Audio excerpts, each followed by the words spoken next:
pessoal. Olá, Rose. Olá, Pitico. Olá, pessoal. Nesse videocast de hoje, nós vamos conversar, como sempre, um assunto muito interessante, muito importante, que exige de nós algumas reflexões. Morar sozinho, escolha ou abandono? Pois é uma questão muito delicada, né? Primeiro, Rose, eu gostaria de fazer umas considerações a vocês, e vocês, naturalmente, aí, como sempre, fica à vontade para comentar, para deixar suas sugestões. Às vezes a gente associa, muito comum, dizer que o estado de envelhecer ou a vivência do envelhecimento é necessariamente, digamos assim, automaticamente se liga muito à ideia de solidão. Ou, em outras palavras, Rose, o que você acha? De que a solidão é a condição própria de nós todos que envelhecemos? Não. Sim, então a diga. solidão não é a condição própria da gente no envelhecimento, né? Pode acontecer ou não da pessoa viver momentos de solidão durante a vida toda, né? Agora, é claro, Piti, que existem situações que a gente precisa, na verdade, durante a vida, que é o que a gente fala muito aqui, né? Que a gente precisa estar atento a nós mesmos. Para quê? Para a gente plantar agora, durante a nossa vida, para a gente colher na velhice. A construção dessas relações, a construção, né? E não é nem na velhice, não, para a gente ter a colheita ao longo da vida, né? A gente sempre fala isso. Então, a solidão não é própria do envelhecimento, isso é uma questão. Pode acontecer de muitas pessoas, à medida que envelhecem, vão se sentindo mais solitárias ou vão ficando um pouco mais sozinhas? Pode sim. E aí entra o que você perguntou, que você acabou de colocar. Solidão ou abandono? Perdão, escolha ou abandono. O ideal, Pitico, é que seja uma escolha. Sim. Porque nem todas as pessoas querem morar com alguém. Tem muita gente hoje em dia, a gente vê isso com muito mais frequência, pessoas que optam por não se casar, ou por namorar cada um na sua casa. Por vários motivos, por né? N motivos, isso é muito pessoal. E às vezes a pessoa, de fato, ela tem já uma certa idade, ela é mais longeva e ela mora sozinha. Que maravilha! Pitico, é bom demais a gente poder escolher se a gente quer morar sozinho, se quer morar com alguém. Agora, tem uma outra questão, e aí cabe a gente fazer aqui, né, alguns apontamentos, que muitas vezes a pessoa chega numa determinada condição, e aí não é próprio só da idade, que às vezes alguma condição de saúde que necessita de estar com alguém, e aí começa de ser cuidado por alguém, de morar com alguém, ou de às vezes vir alguém morar junto com essa pessoa, e tem muita gente que nega isso. A gente tem dificuldade de receber ajuda. Primeiro, dificuldade de reconhecer que precisa de ajuda, né? Sim.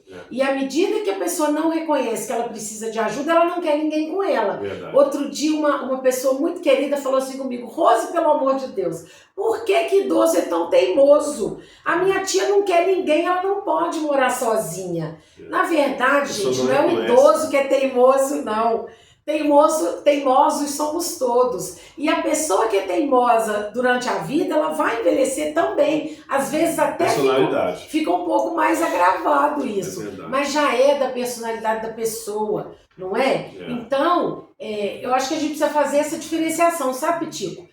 Morar sozinho é bacana, principalmente se a pessoa deseja e tem condições para isso. Verdade. Por quê? Porque se ela deseja, mas ela não tem condições ou ela não consegue se cuidar sozinha, seja pelo motivo que for, aí também não é bacana.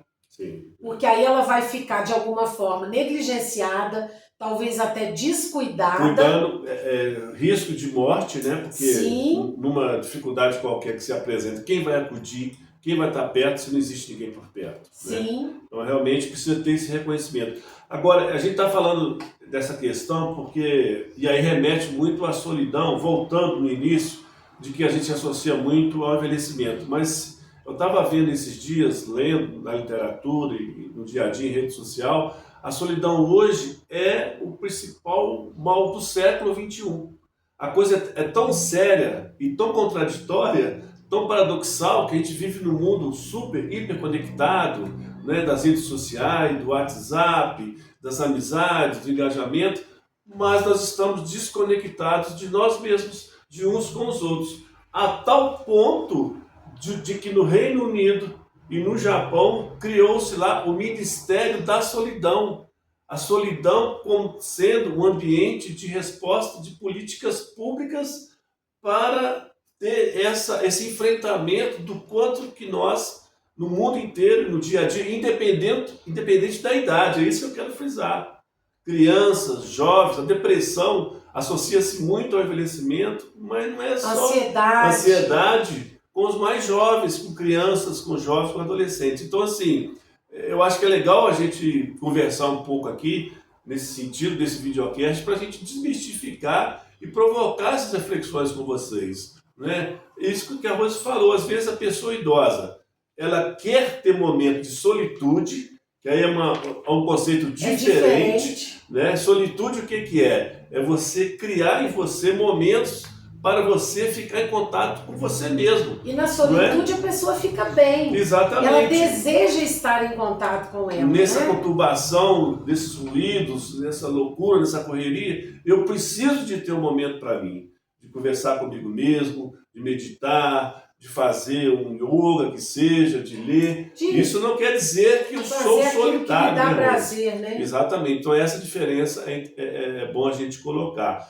E aí a gente quer trazer aqui só esses aspectos de provocar em nós e em vocês algumas reflexões e aí desmistificar, né? Eu acho que meu principal expectativa minha aqui, quando a gente está conversando, é dizer o seguinte: a solidão independe da condição de idade das pessoas e que a gente, para finalizar, como disse a Rose, precisamos construir relações ao longo da vida para quando a gente chegar lá na velhice, ter com quem contar. Sim, não é isso, Rose? Sim. Alguma mais consideração? Não, só voltando um pouquinho, Piti, que você falou a questão de que nunca estivemos tão conectados, que eu ia falar é uma hiperconexão digital, né? Digital. E uma desconexão espiritual, às vezes emocional, nas relações. Na verdade, eu estou repetindo um pouquinho o que você já colocou, mas eu acho que isso é tão sério, porque a gente realmente nunca teve tanta possibilidade de ter informação, de estar no mundo todo. Você está aqui, você conversa com a pessoa do outro lado do mundo,